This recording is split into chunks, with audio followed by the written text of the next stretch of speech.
صحابہ کہتے تھے کہ بایانا رسول اللہ صلی اللہ علیہ وسلم علی السمع والطاعہ، ہم نے حضور کے ہاتھ میں ہاتھ دے کر قول قرار کیا ہے، بیعت کی ہے کہ آپ کی ہر حال میں سنیں گے اور ہر حال میں مانیں گے،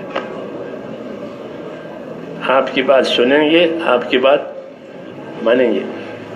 ایک ہی حال میں کہ ہر حال میں، اللہ غریب بناوے تو غریبی میں مانیں گے، اللہ مالدار بناوے تو کہ مالداری میں آپ کی بات مانیں گے، جی چاہے تو مانیں گے، جی نہیں چاہتا ہے تو بھی مانیں گے۔ کتنے ہوئی؟ چار باتیں ہوئی نہیں، غریبی ہو تو، مالداری ہو تو، جی چاہے تو، جی نہ چاہے تو۔ پانچویں بات کہ ہم کو کوئی پوچھے تو، ہم کو کوئی نہ پوچھے تو، یہ سخت ہے، یہ سخت ہے، جی ہاں۔ کوئی ہم کو نہ پوچھے تو بھی ہم کو تو کام کرنا ہے، کوئی ہم کو پوچھے تو، کوئی ہم کو آگے بڑھاوے تو بھی کام کرنا ہے، کوئی ہم کو آگے نہ بڑھاوے تو بھی کام کرنا ہے۔ یہ اخلاص کی انتہا، اخلاص کی انتہا۔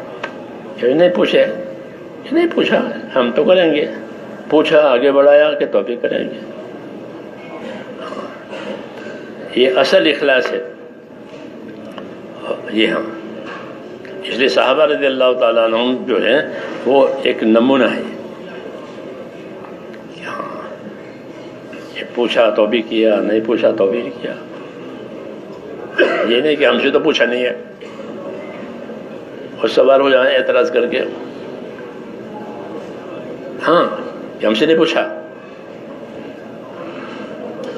یہ بات نہیں ہے۔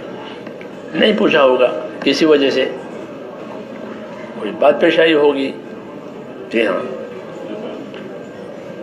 تو اس کو بات قابل اعتراض نہیں بنایا جائے گا، بلکہ اپنی اطاعت کا اور اپنی تابعداری کا اللہ کو ثبوت دیا جائے گا کہ ہم تو آپ کی بات ہے اس لیے مانیں گے، جی ہاں۔ یہ کہا کہ بیان رسول اللہ صلی اللہ علیہ وسلم السمع والطاعہ، سننے اور ماننے پر بیعت کی، بالعسر والیسر، غریبی میں بھی مالداری میں بھی، بالمنشط والمکرہ، جی چاہنے پر بھی جی نہ چاہنے پر بھی، وعلی اثرۃ علینا، یہ پانچویں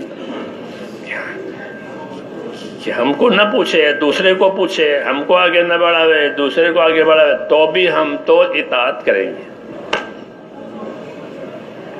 ہاں، اس